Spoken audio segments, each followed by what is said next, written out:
আসসালামু আলাইকুম। প্রবাসী সকল ভাইদেরকে আমি আমার রমজান মোবারক, রমজানের পবিত্রতা বজায় রাখার জন্য সবার কাছে অনুরোধ জানাচ্ছি। আজ আপনাদের কাছে কিছু কথা বলবো প্রবাস নিয়ে। প্রবাস জীবনটা ভাই কষ্ট।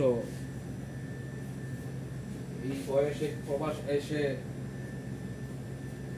কি যে কষ্ট করছি একমাত্র আল্লাহ জানে। তাই সবার কাছে দোয়া প্রার্থী, আমার জন্য সবাই দোয়া করবেন আমি যেন সুস্থ থাকতে পারি। আর প্রবাসী যারা আছেন আমার মতো প্রবাসী সবাইকে আমি আমার অন্তরের অন্তঃস্থল থেকে জানাই সালাম।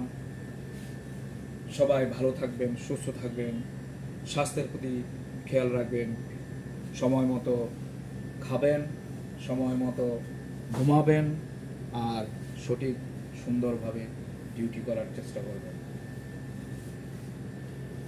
আমার কিছু কথা প্রবাস নিয়ে। প্রবাসে এসে যে কষ্ট আমরা করি সেই কষ্টটা যদি আমাদের মাতৃভূমিতে করতে পারতাম বা আমাদের সেই সাধ্যটা থাকতো, তাহলে আমার মনে হয় মা বোন, ছেলে মেয়ে, স্ত্রী সন্তানদেরকে নিয়ে এত কষ্ট একসাথে থাকতে পারতাম, এত কষ্ট করে বিদেশে আর আসতে হতো না। তাই প্রবাস জীবনটা অতি কষ্টের। এত কষ্ট, এত মন ভরা ব্যথা নিয়ে প্রবাস জীবন আমরা কাটাচ্ছি। যারা দেশের বাইরে আছেন সবাই আমাদের প্রবাসীদের নিয়ে কটূক্ষ করবেন না। প্রবাসী যারা আছে তাদের জন্য সবাই প্রাণ খুলে দোয়া করবেন।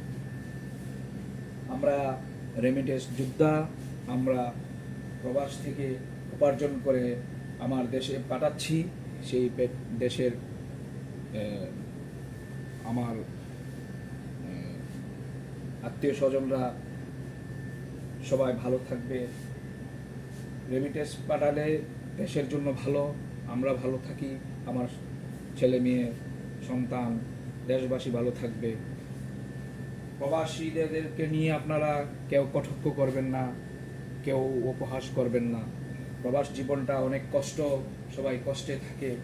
তাই প্রবাসীদের জন্য প্রাণ খুলে দোয়া করবেন, আমার জন্য দোয়া করবেন আমি যেন সুস্থ থাকতে পারি। আমার প্রবাস ভাইদেরকে সালাম। এই বলে আমি আমার প্রবাস জীবনের কিছু কথা বললাম। দেখা হবে আবার পরবর্তীতে। সবাই আমার